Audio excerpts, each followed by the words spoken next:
Untuk membahas terkait kematian dua anggota TNI Prada Luki dan Prada Hairul Muhammad Nail, kita sudah terhubung dengan Kapus Pen TNI 2010-2014 Laksda TNI Purnawirawan Iskandar Sitompul, dan kita juga terhubung secara virtual dengan keluarga Prada Hairul Muhammad Talha Sukba melalui sambungan virtual.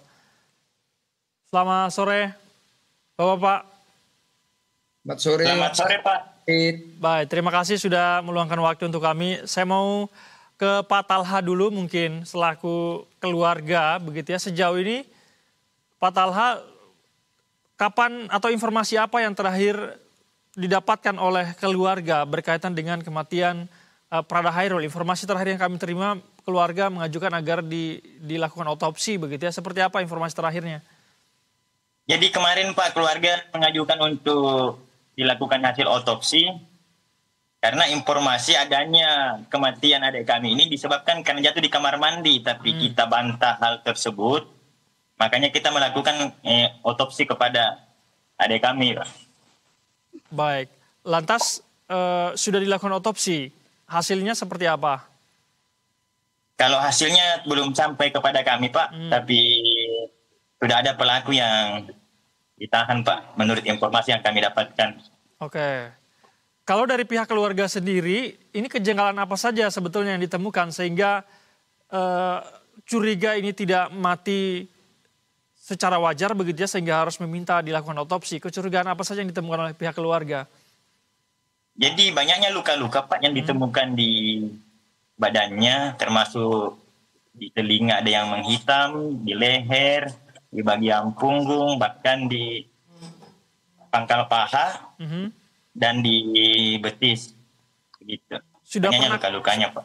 Baik, kejanggalan ini sudah dilaporkan ke pihak satuan tempat Prada Hairul ditempatkan. Koordinasinya seperti apa? Sudah.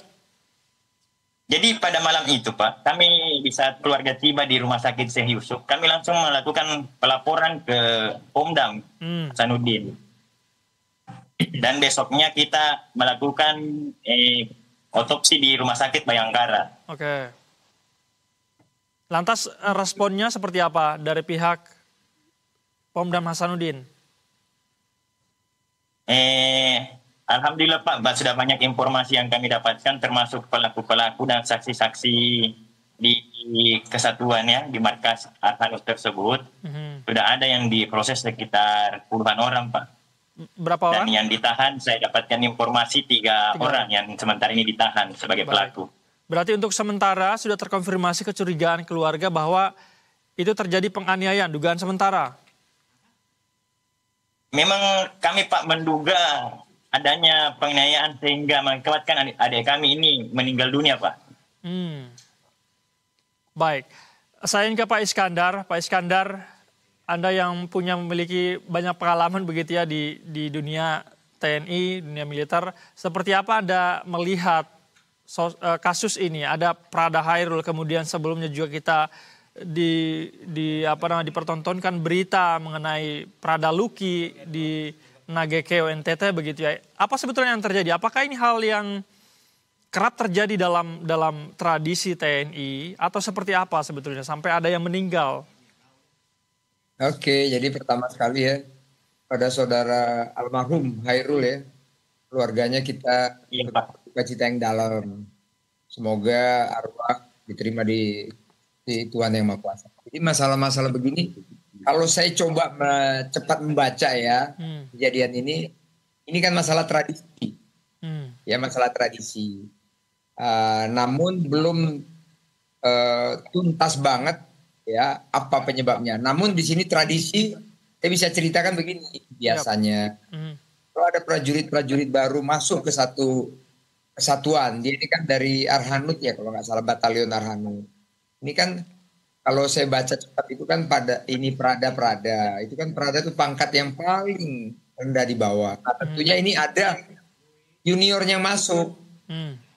Nah, mungkin biasanya ada penerimaan tradisi. Ini samalah kayak kalau kita di mahasiswa itu perkenalan ya. Perkenalan atau mapram lah zaman saya dulu ya. Nah, ini tradisi ini sebenarnya kan sudah dilarang sama Pangdam atau Kasat, Bapak Kasat, Pangdam, ini udah dilarang. Namun masih ada aja tradisi-tradisi seperti ini. Nah, kadang-kadang ini kan mungkin ada pukul memukul, ada ya di tentara itu keras banget sih, ada jungkir menjungkir, ada rendam merendam gitu biasa tradisi itu. Mungkin di tradisi ini, tapi ini tradisi atau bukan? Saya hanya membaca dari keterangan pers ya, dikatakan bahwa ini adalah tradisi. Nah, kalau tradisi yang seperti saya ceritakan tadi, di luar itu kita tidak tahu apa yang terjadi sebenarnya. Tradisi adalah hal yang wajar, namun dari Bapak Kasat, Pangdam, dan lain sebagainya sesuai jajarannya agar dikurangi tradisi-tradisi ini jangan sampai membawa resiko yang sangat tinggi.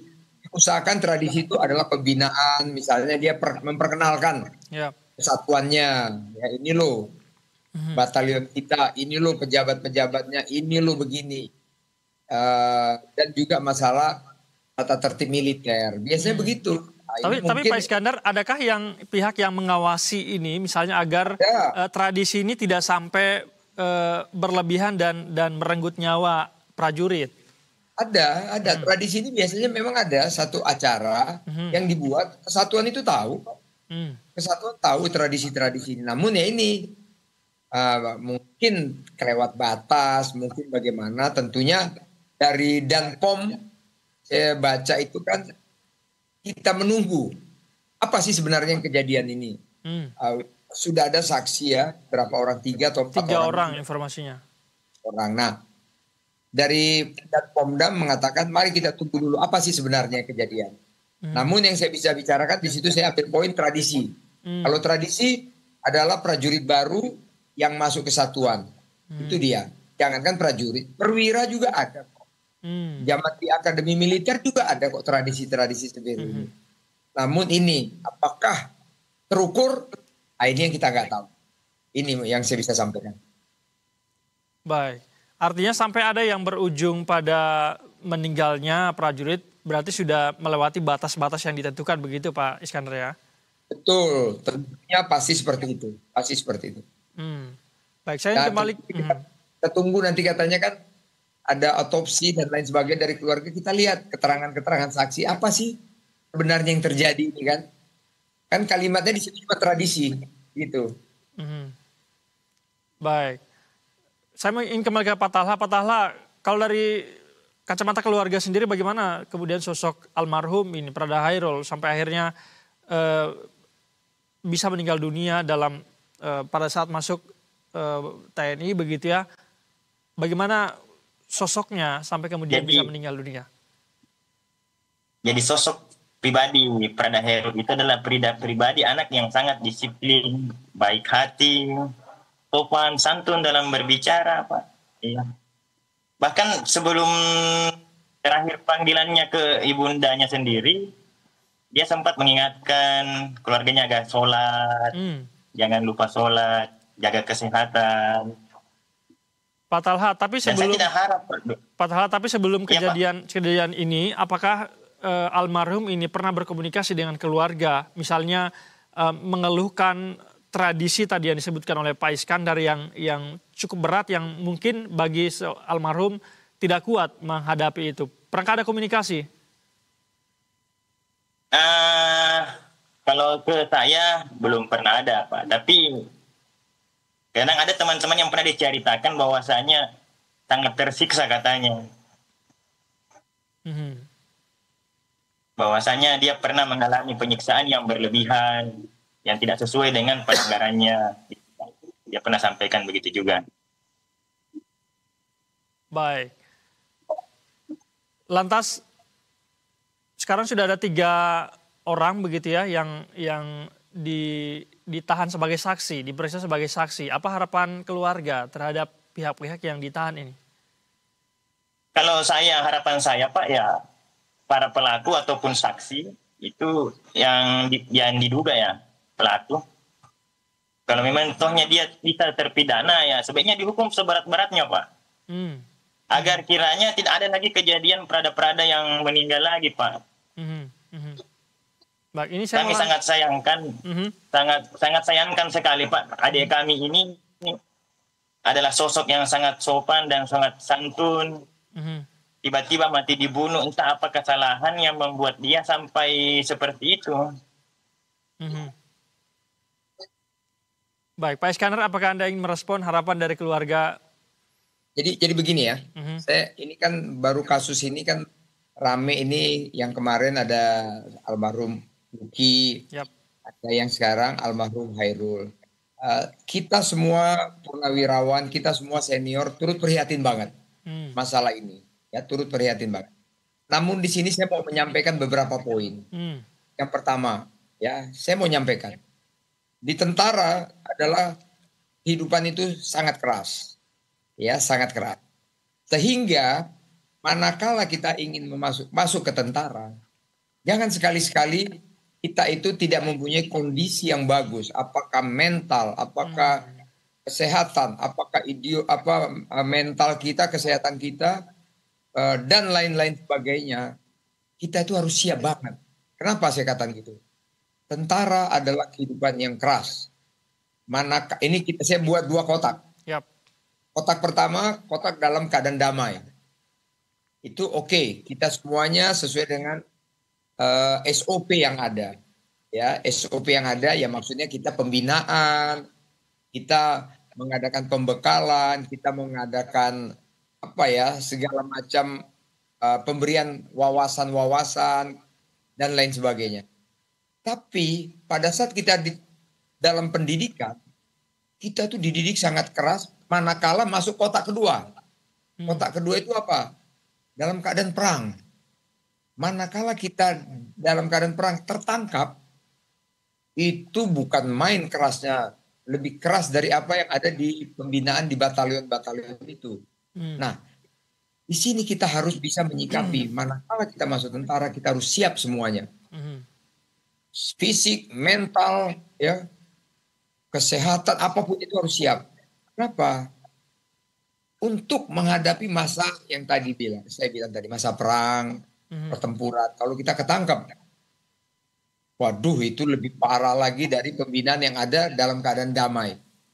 Nah, harapan kita mudah-mudahan semuanya yang masuk tentara benar-benar melalui apa yang diharuskan.